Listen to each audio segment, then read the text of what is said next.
We're going to start with a look at the NFC wild card. We'll start with the Packers against the Vikings. And we talked about this game midweek, and I go, the Packers are probably favored in this game. And they were.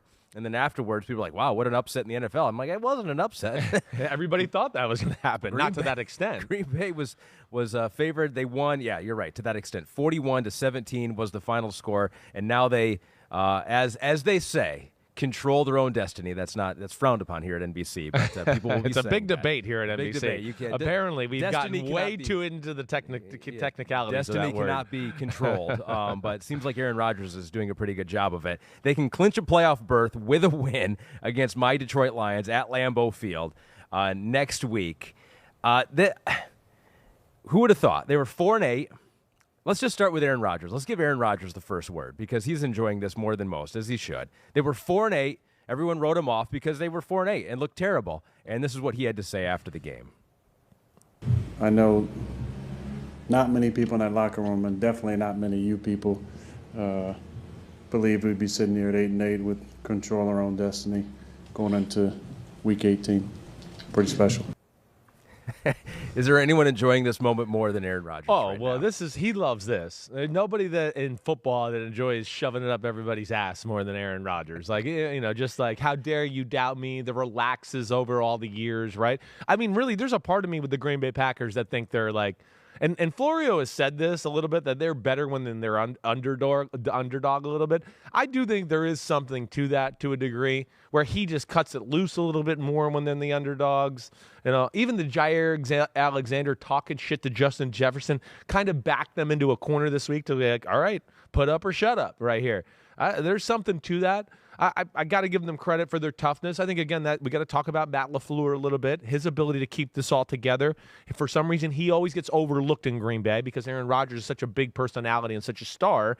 But, I think there's credit there to be given to him. And then, the overall toughness and the culture of a football team here.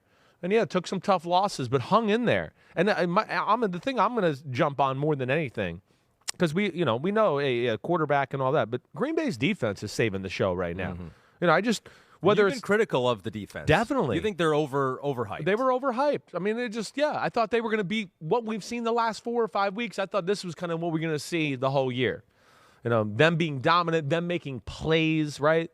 That's where I started to go, man, I guess the talent's just a little overrated. Nobody ever makes a play, but they've come together here. And then I think between the Vikings going down the field early on in the game, right, and them getting the stop after the block punt. It wasn't the driving down the field. Right. That was a huge moment. At the 1 yard line. At the 1 yard line.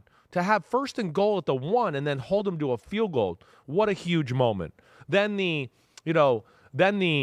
special teams. Yeah. Which he's the best kick returner in football and continues to make big returns and moments to kind of get them jump-started. Did that last week against Miami, right? Deshaun Nixon. Right. I mean, he's dangerous. But then, like, the Packers go for it on a 4th down in the midfield. They just try to take a shot down the field. Rodgers gets sacked. Guess who saves the day? Defense. Vikings go for it on 4th down. They intercept it, pick 6. And really, that kind of was the game after that. You never felt like they lost control after that. Yeah, Packers had 14 points at that point, with 14 total yards of offense. And so the offense wasn't moving the ball. The defense stepped up, and then the offense got rolling. Started going. Right. But you mentioned Matt LaFleur, too, and he is now 16-0 in December as the Green Bay head coach. Right. With all the controversies and drama, and it does seem like, and he's not an old guy. Wait, is Aaron Rodgers older than him, or is it close? Or is he like a year older? It's right around. That's a good question. I'm going to say he's just a little older, but it's not much. And maybe Matt Casey can look that up. But Rodgers is, 39?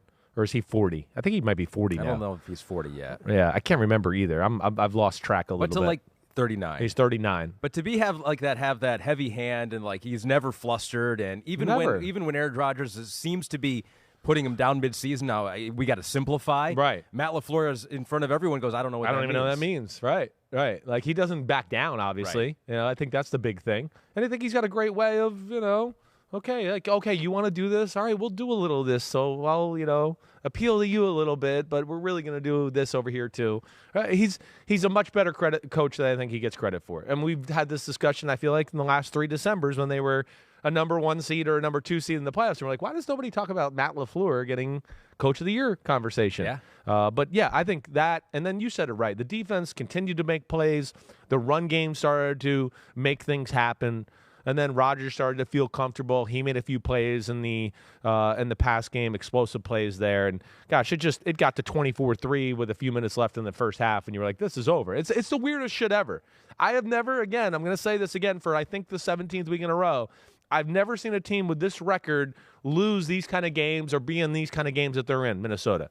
It's very weird to see a 12-4 football team, right, Ahmed? Yeah. Where, and I don't know, I mean, you challenge me that a 12-4 football team that's lost 24-7, 40-3, 34-23, and then 41-17, you just don't usually see teams that are major players in a conference lose like that. I don't know that it's mathematically possible, but it's reality that they have a 19-point differential, like negative. Yeah. It's a negative 19-point differential. They've been outscored this year. They're 12-4. They have a worse point differential than the Jets, than the Browns, than the Raiders, and the Saints. That's interesting, right? I mean, that's crazy. They're not going to be in the playoffs. And the Vikings won their division. Yeah. And I mean, and can make the argument and they could have won team. yesterday and maybe still been in the conversation for the number 1 seed. I mean, that was all being crazy. But they're still 11-0 in one-score games. Oh, that's right. You can never take that away from them until they lose their first one. Thanks for watching, homies. Hit subscribe to see all my Unbuttoned videos. You get to see me, Ahmed Fareed, all the big player breakdowns, game breakdowns, player interviews, and my film analysis. So please subscribe. Chris Simms Unbuttoned. Peace out.